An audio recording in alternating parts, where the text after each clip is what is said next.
What's up, YouTube? Man, normally I'm not all doom and gloom, but the cost of living is getting insane. I feel like we need to talk about this.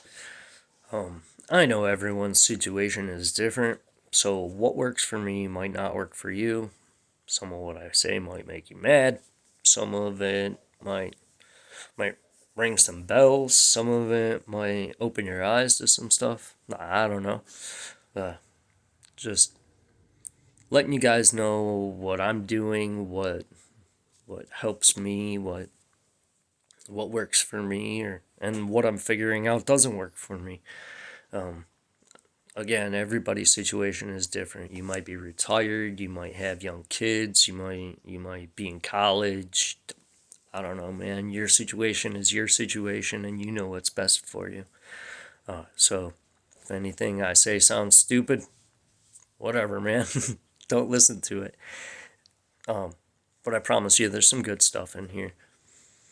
I want to talk about luxury experiences in this cost of living crisis because I think luxury experiences are causing a lot of people a lot of pain. Like I know this one with flashy cars. Let's talk about flashy cars. I know this one woman.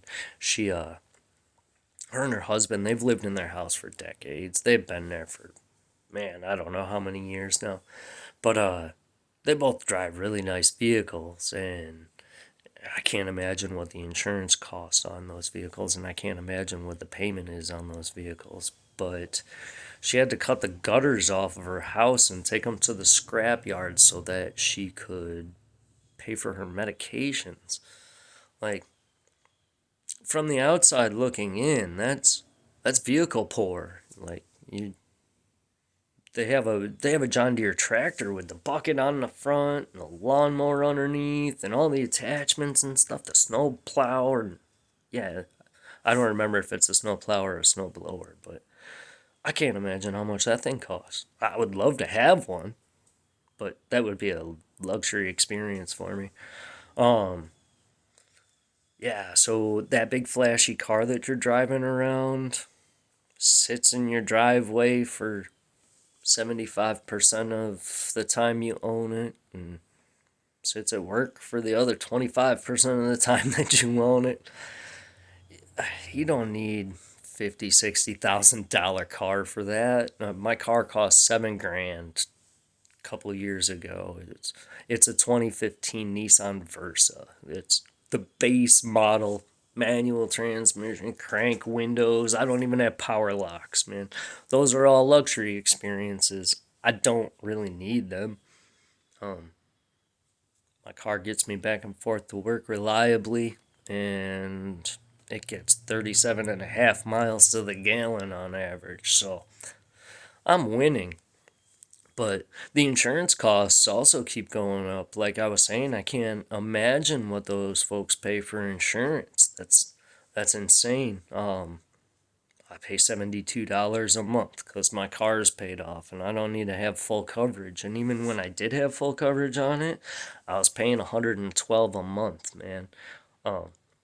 Granted, I am a 40 something year old guy with no record, no speeding tickets, nothing on my driver's license, no infractions, none of that crap. So, I mean, it helps a lot. I save a ton of money by not having a car payment and by keeping my insurance low. Might be something to look into. If you can get that car paid off, pay it off.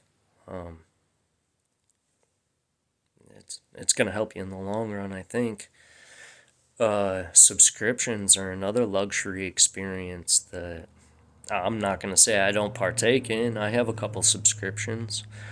It's it's up to you to decide if the movie subscription is worth whatever you're paying a month for it. If I don't even know what like Netflix or anything costs anymore, but it used to be like $15 a month a few years. I don't know, but say it's $15 a month. If you put that towards some high interest credit, you're guaranteed return on your money.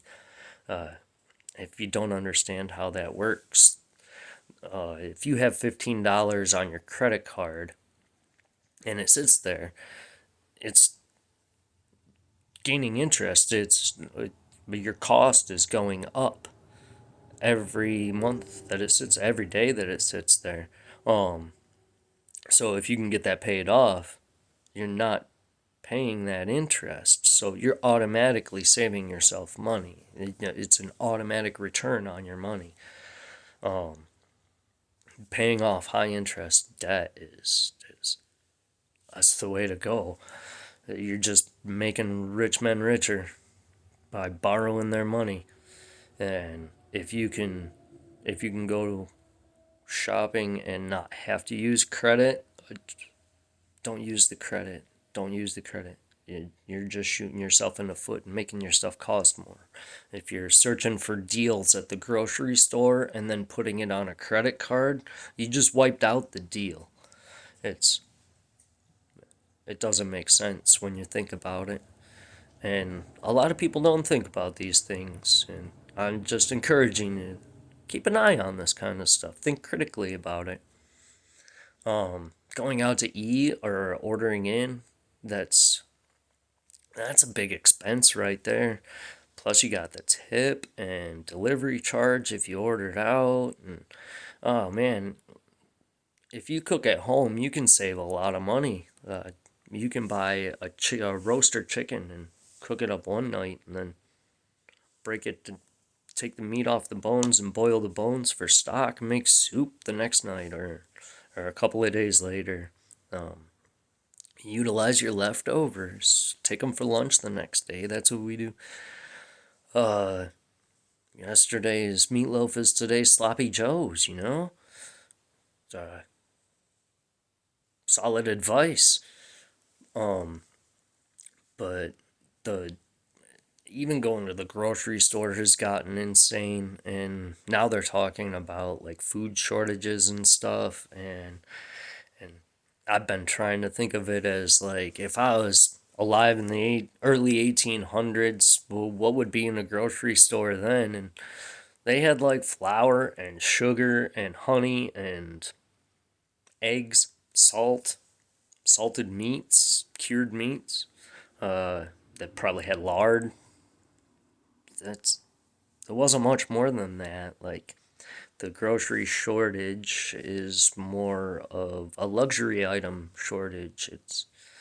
It's the shelves. You won't have the luxury experience of walking into the store and seeing an overabundance of groceries. And we already experienced this kind of during the whole COVID thing.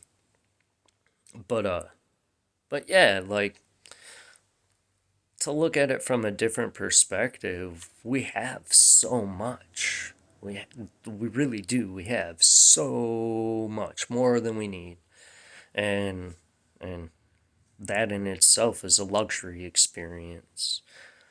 But I'm not saying that we shouldn't have these luxury experiences like the grocery store and whatever, and that it should be like it was in 1830. But it's just a different perspective to look at it from.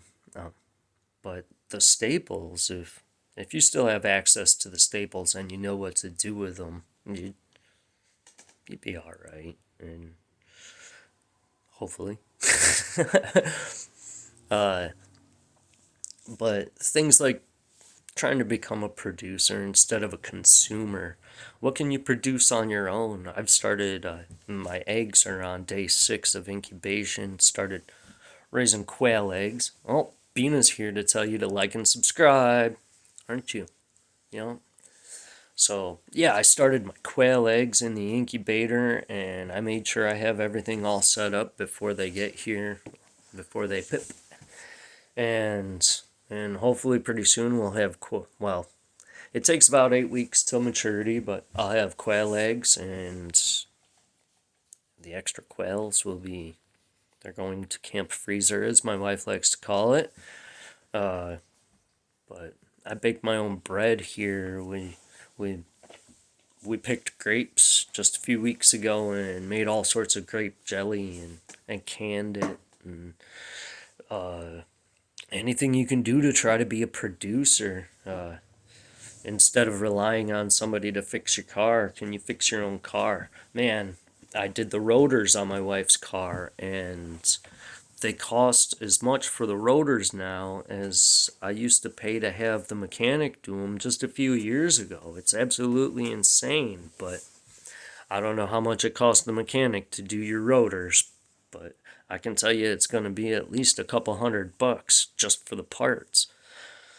And if you can do these things for yourself, like, you can save yourself a lot of money. And that's how I do save myself a lot of money. I work on my own cars. I try to be self-sufficient. I instead of spending my money on subscriptions and the fancy coffee every morning, I spend it on materials to build quail cages and things to upgrade my home, replacement window, uh, a small solar system that I use to watch my energy costs with. Like, my Bina's invisible collar runs off of, invisible fence runs off of the solar power. There's an anode rod inside of my hot water tank to get rid of the sulfur smell, and that runs off of my solar setup. And the lights in my basement run off the solar setup. Like, I try to save as much energy as I can. I have power strips hooked up to, like, my TV and the game system and the surround sound. I like luxury experiences too. Don't judge me. But I have a power strip hooked up to them, and that power strip is off when I'm not here, so all the little lights aren't lit up, and it's not drawing any energy. Man, what else? I use the energy efficient light bulbs. I insulated our house better, and I'm still working on insulating our house better so that we don't use as much heat during the wintertime, and it's not as hard to cool the place during the summer. Uh, the sump pump was running all the time, and so I dug up outside because nothing was leaking inside. I dug up outside the wall, and I made a video about that to the people that had this place before us. They did a number on that one, but it was just leaking right back into the basement, so it was making the sub pump kick back on as soon as it pumped the water out. And I fixed that to save energy, electricity. uh, I bought an electric bike to get back and forth to work with so that I don't have to pay for gas. I figured out how many rides it takes me to pay for itself, and I think I'm about halfway there. It got chilly out, so I've been lazy and taking the car. But again, my car gets really good gas mileage. If you can get a car that gets good gas mileage, like, do you need the turbocharged SS, whatever the heck it is? Like, I'm just saying, I know all those things are fun and cool and they look nice and impress your friends, but if you can't eat because of it, it's no longer a luxury experience. So, I want you guys to think about that kind of stuff and think about your luxury experiences, and if you really need the luxury experience, and if the luxury experience is really a luxury experience, or is it biting you in the butt? So I hope this helps, and I hope everybody does well, and together we'll all make it through this. Peace.